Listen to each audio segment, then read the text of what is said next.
सीमा पर चीन के साथ तनाव बरकरार है और एलएसी पर ऑपरेशन के दौरान शहीद हुए स्पेशल फ्रंटियर फोर्स के कमांडो नेइमा तेंजिन का आज लेह में अंतिम संस्कार कर दिया गया। आज हम आपको इस शहीद के साथ उन तमाम शहीदों की याद दिलाने आए जो अगर ना होते तो शायद आप अपने घर में इतने महफूज ना बैठे होते और आज टीवी 9 नहीं देख रहे होते। इन जवानों को आज टीवी 9 भारतवर्ष श्रद्धांजलि दे रहा है। इनकी शहादत की गाथा सुनिए हमारे साथी दिनेश गौतम के साथ।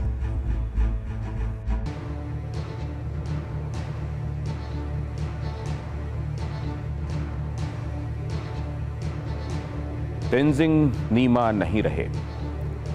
बिगलर्स ने लास्ट पोस्ट बजाई, मातमी धुन जो किसी सैनिक की शहादत में सम्मान और शोक का इजहार होती है। लेकिन तेंजिन की शहादत हम सबसे कई सवाल कर रही है। जान से बढ़कर क्या हो सकता है जो कोई किसी को दे सके? तो सवाल यह कि तेंजिन किसके लिए शहीद हुए, तेंजिन ने यह किसके लिए किया? जवाब है देश के लिए। देश मतलब मैं, देश मतलब आप, देश मतलब हम सब। पर क्या चंद लोगों को छोड़कर हम में से ज्यादातर इस बात का एहसास भी कर पाते हैं कि किसी ने हमारे बने रहने की चाहत में खुद को पूरी तरह मिटा दिया? क्या हमारा दिल कुछ पलों के लिए ही सही रोता है? उस रियल हीरो के लिए रोता है जिसने हमारी सलामती के लिए अपनी जान वार दी?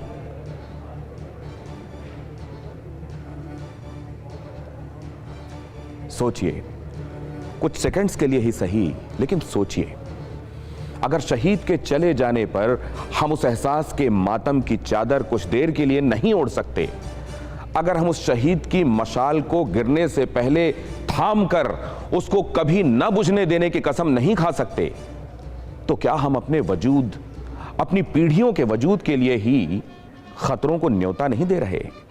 क्या हमको महत्व के हिसाब से मुद्दों को, खबरों को, संकल्पों को प्राथमिकता देना आता है? इन सवालों को खुद से पूछते हुए आइए एक बार फिर श्रद्धांजलि दें अमर शहीद तेंजिन नीमा को और नमन करें भारत मां पर जान लुटा देने की इस गौरवशाली परंपरा को।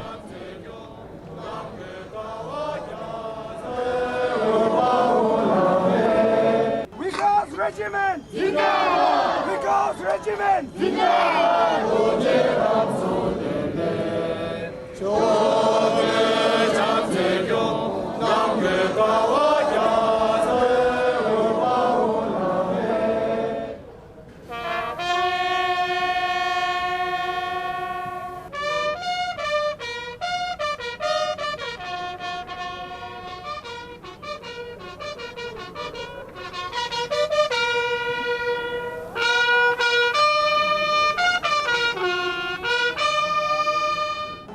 रेजिमेंट जिंदाबाद, विकास रेजिमेंट जिंदाबाद, मुझे हम सोचेंगे छोटे जाते क्यों नाम का वजह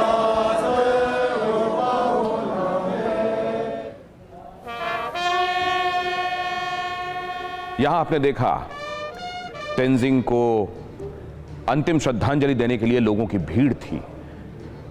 तिब्बत के लिए इंसाफ चाहने वालों की भीड़, भारत मां से प्यार करने वालों की भीड़। लेकिन हम में से अधिकांश इतने निष्ठुर हो गए हैं कि हमको लगता है कि सरहद पर जो कुछ हो रहा है वो तो एक रवायत है, रवायत की तरह होता रहता है। वहां लोगों का जाना, लोगों का ड्यूटियों पर तैनात होना, उन जगहों पर ड्यूटी पर तैनात होना जहां किसी का कुछ लम्हों के लिए जीना मुहाल हो जाए, वहां महीनों तक तैनाती रहना और किसी का शहादत को प्राप्त हो जाना, ये हमारे लिए एक रवायत सी बन गई। और हम इतने निष्ठुर हो गए हैं कि कुछ पल रुककर भी ये नहीं सोचते कि उसने वो शहादत, वो सुप्रीम सैक्रिफाइस किसके लिए दी है?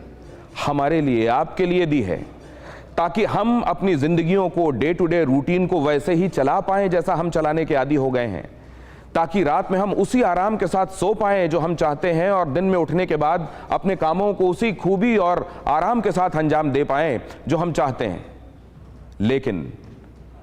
लेकिन इस सब के बीच हमारे लिए जिंदगी में दूसरे तमाम मुद्दे अहम हो जाते हैं। कुछ देर के लिए कर्सरी कहीं कान में पड़ गई खबर, 2 मिनट रुककर सुन लिया, बस इसके अलावा कोई एहसास नहीं, कुछ महसूस नहीं करते हम सब। इंसाफ आप ही करेंगे, फैसला आपका है। एक तरफ देश का एक बेटा है जो अब नहीं है, देश का बेटा है जो अब नहीं है, और उसकी वजह से बहुत सारी तस्वीरें हैं जिनको आप नाम से जानते हैं, इन किरदारों को आप इनके नाम से पहचानते हैं। जानते हैं आप सैमुअल मिरांडा कौन है, सिद्धार्थ पिठानी कौन है, संदीप सिंह कौन है, आप जानते हैं, चेहरों के साथ जानते हैं। आपको कोई फोटो लाकर दिखाए, आप बता देंगे कि ये मीतू सिंह है, ये तो सुशांत केस से जुड़ा हुआ एक किरदार है, ये दीपेश सावंत है। आप बता देंगे कि उनके घर में क्या काम करता था, इसकी अहमियत उसमें क्या है। आप बता देंगे कि शौविक चक्रवर्ती की क्या भूमिका है। आप बता देंगे कि शौविक को किस मामले में लिप्त पाया गया और इस वजह से उसको नारकोटिक्स कंट्रोल ब्यूरो अपने साथ ले गई। आप जानते हैं कि किन किन एजेंसीज के हवाले ये जांच का जिम्मा है, ये पूरा मामला सुपुर्द है। सीबीआई से लेकर एनसीबी से लेकर तमाम ईडी से लेकर तमाम ये जो एजेंसियां हैं इसकी जांच कर रही हैं। इन सभी चेहरों, इनके किरदारों, इनकी भूमिकाओं, इस पूरे मामले से आप पूरी तरीके से बखूबी वाकिफ हैं।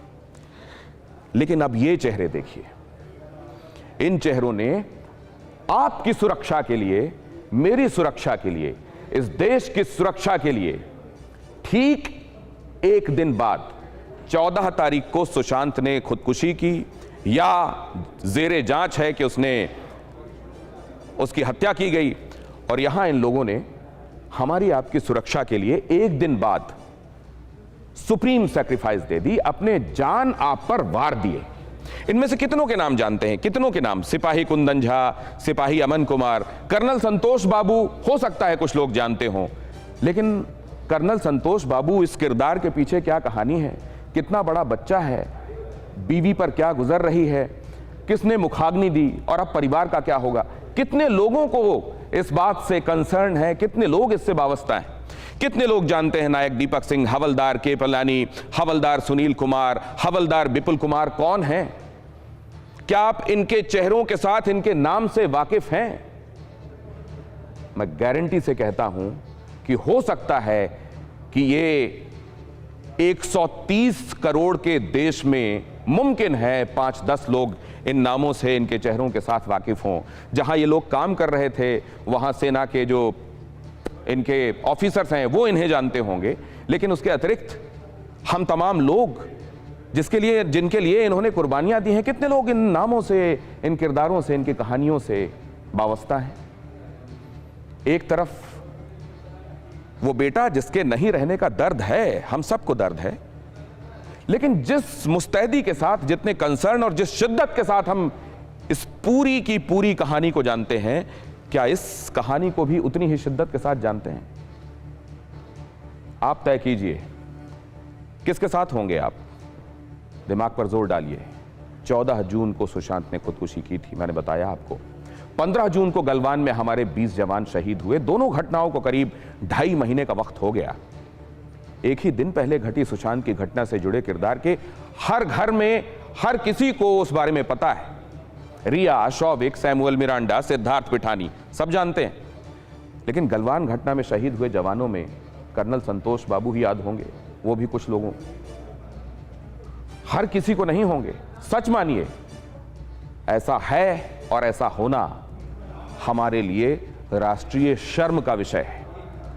अगर आपको गलवान के एक भी शहीद का नाम याद नहीं है तो धिक्कार है। अगर आपके लिए 138 करोड़ हिंदुस्तानियों में एक रिया की कहानी आपको प्यारी है तो मैं आपको पसंद नहीं करता। सच, यकीन मानिए, जब आपको अपनी बेटी के लिए चॉकलेट ना ले जा पाने का मलाल है, तब सरहद पर तैनात एक पिता ने अपने बच्चों का चेहरा साल भर से नहीं देखा। जब एसी वाले बेडरूम में भी आपको नींद नहीं आ रही है, तब 15,000 फीट के बर्फीले रेगिस्तान में तैनात जाबाज को पलक झपकाने की भी इजाजत नहीं है। जब आप वीकेंड सोशल डिस्टेंसिंग के साथ परिवार का कोई प्लान बनाते हैं, तब हाल ही में परिणय सूत्र में बंधा 22 साल का जवान लद्दाख जाने के लिए अपना बैग पैक कर रहा है। हम तो अड़ेंगे अपने इन मुहाफिजों के लिए, हम लड़ेंगे कि ये रियल हीरो हमारे लिए सबसे पहले होने चाहिए। लोग अड़ी को लेकर सोशल प्लेटफॉर्म्स में कई बार उल जलूल तुकबंदी बनाकर छड़ी झड़ी घड़ी तड़ी बनाते हैं, पर हमारी यही जिद है जिसके चलते हम लगातार इस दुनिया और देश के सबसे बड़े खतरे चीन और पाकिस्तान से एक दिन के लिए भी नहीं हटे। इसीलिए ये आपके सबसे अहम मुद्दे पर भी आपका ध्यान खींचता हूं मैं कि ये अड़ी है, आपकी अड़ी है और अड़ी रहेगी। अगर आपकी आदत, नीयत, फितरत समर्पित है बस उनके लिए जिनसे आपका सीधा सीधा रिश्ता है, तो याद रखिए, एक देश के तौर पर हमारी इन्हीं कमजोरियों ने हमें कई सौ सालों तक गुलामी की जंजीरें दी हैं। विचारों और संवेदनाओं की इन्हीं सक्रिय गलियों से बाहर नहीं निकल पाने की वजह से हमारा देश वहां नहीं है जहां उसे सदियों पहले पहुंच जाना चाहिए था। फिर भी आपके लिए रिया की कहानी अहम है, तो आपको आपकी पसंद मुबारक। आप हमें हमारी गलत प्राथमिकता के लिए गाली भी दे सकते हैं, लेकिन हम तो गले लगाएंगे देश के हर सपूत को, हर देशभक्त को। आप रिया की कहानी देखें, हम अपने जाबाजों का शौर्य देखेंगे। जय हिंद। परवाह देश की, सोमवार से शुक्रवार रात 10 बजे TV9 भारतवर्ष पर।